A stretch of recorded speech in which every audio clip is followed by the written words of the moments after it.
वकील साहब के नाम नूं तां बानी लाना प्रेम प्यार नाल असीं ये सारा काम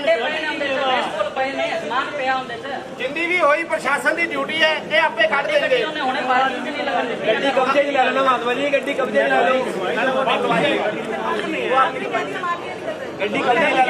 ले लो वायरी के साथ निकलवाना केड़ी वायरी के साथ होंडा की गड्डी है जिन्होंने नंबर प्लेट लगाई है देश बोल करके अपना प्रशासन वो होंडा की गाड़ी दीदी आपको संगत बात करो हो जाएगा ये भैया ने कहा हमारी है आपकी है ना जी पुलिस की गाड़ी मतलब आपकी आप ही पुलिस ही होती बस मन्ने होया प्रशासन ने साडी गड्डी है गाड़ी कब्जे में ले लेंगे आओ आप अभी देख ही लो मैडम अभी आप चेक कर लो यहाँ खड़े खड़े सब नहीं नहीं आप सिर्फ इतना सहयोग करो आपकी सारी माननी है आप इतना सहयोग करो कि हमारी इतनी मान लो कोई इशू भी होगा ना प्लीज जाके ना उसको आप एक बार अपने किसी को भी भेज दीजिए आप शांतिपूर्वक बैठेंगे हम दूसरा सारा काम कर लेंगे एक एक करके मैंने 5-7 आदमियों का नंबर ले लिया है उनसे बात करते रहेंगे और उसके लिए काम तो तभी होगा ना मैंने यहाँ खड़े रखोगे भाई हमारा काम और सहयोग सारा आपका सहयोग अभी तक किया कि भी करेंगे भी हमारी रिक्वेस्ट ये है आप एक बार संगत वहाँ बैठो और अपना जो नाम है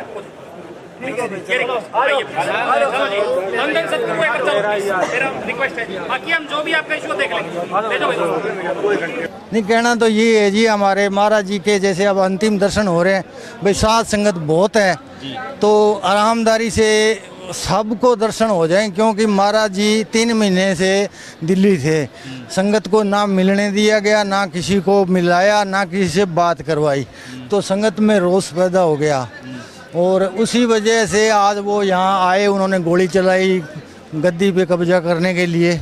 किसने गोली चलाई? गोली वीरेंद्र जिसने गद्दी लिखवाई है ना जबरदस्ती उसका भाई बलकौर और वीरेंद्र दोनों ने चलाई गोली और गोली चला के यहाँ मारने की कोशिश की वो लड़का बच गया। फिर वो देखो उसने गोली चलाई ना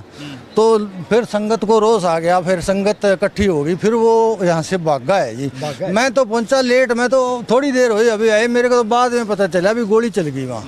तो ये किस तरह का विवाद है? ये विवाद ऐसा है सर जी कि मैं आपको बताऊं महाराज जी को इसने एक बड़ा धोखा करके महाराज जी के साथ और इस महाराज जी को इसने ब्लैकमेल कर रखा था और महाराज जी इसलिए चुप थे कि मेरे गुरु की गद्दी बदनाम ना हो। ठीक है और महाराज जी तो खुद आप अकाल पुरुष थे कुल मालिक थे ये दीनता के दरिया होते हैं ये सहन कर जाते हैं बोलते नहीं हैं लेकिन उन्होंने मुझे 1-2 बार बता दिया था। ठीक है ये यहाँ सब संगतियों को पता है मेरे पास रिकॉर्डिंग भी है। ठीक है मेरे पास सबूत है सबूत ना हो तो कौन मानता है जी तो मेरे को बता दिया था मैं नहीं बोला। महाराज जी बोले एक बार न मत बताना किसी को मैंने कहा चलो ठीक है जी। उसके बाद जब महाराज जी को इन्होंने बिल्कुल ही मतलब काबू करके और किसी को मिलने ही नहीं दिया वेंटिलेटर पर डाल दिया तब मैंने एक पोस्ट डाली थी भाई महाराज जी से क्यों नहीं मिलने देते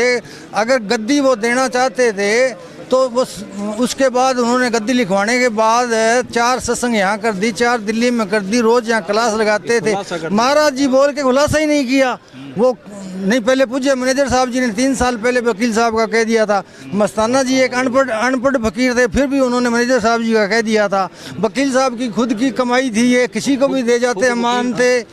हम मानते ठीक है वो चाहे किसी को भी बिठा देते लेकिन उन्होंने जबान से बोल के कहा ही नहीं क्योंकि गद्दी उनसे जबरदस्ती लिखवाई गई। तो अब अधिकार कौन जता रहा है इस पे? नहीं अब अधिकार देखो जी अधिकार कोई नहीं जता रहा है यहाँ ये इस डेरे में प्रेम के सिवाय कुछ नहीं है। यहाँ सब सत्संगी भजन करने प्यार करने वाले हैं। अब देखो जी पहला हक बनता है जगमाल वाली गांव का दूसरा बनता है पीपली गांव का।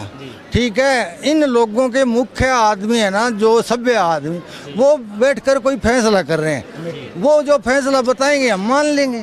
यही बात है जी। और एक मांग हम करते हैं कि इस वीरेंद्र ये जब इस डेरे में आया तो ये दोनों भाइयों ये कच्चा बनियान में आए थे इनके घर रोटी खाने का जुगाड़ नहीं था। ठीक है आज उसके नाम हजारों करोड़ की संपत्ति है वो कहाँ से आई उसकी जांच होनी चाहिए और एक इनके ऊपर महाराज जी को बंधक बनाने और उनको ब्लैकमेल करने का केस होना चाहिए और उसकी सीबीआई जांच होनी चाहिए। अंदर लोकल है वो इस डेरे में महाराज जी की अलमारियां हैं जो उनके फिंगरप्रिंट से खुलती हैं। ये प्रशासन की देख रेख में खुलनी चाहिए भी इनके अंदर महाराज जी ने क्या छोड़ रखा है, क्या लिख रखा है। मतलब ये खोलना चाहते थे, खोल लिए है, मुझे नहीं पता क्यों, मैं तो लेट आया आज। ना खोलिए, मैं ये चाहता हूँ। वैसे भी कुछ वीडियो वायरल हो रही थी कि पुलिस कर्मचारी हैं वो हिरासत में ले रहे हैं कुछ लोगों को। मैं तो यहाँ पहुंचा जी 12 बजे के लगी। ये तो चोरी छुपे संस्कार करने वाले चोरी थे। ये संस्कार करने वाले थे ये। देखो जी इन्होंने क्या किया महाराज जी, पहले तो इन्होंने संगत को मिसगाइड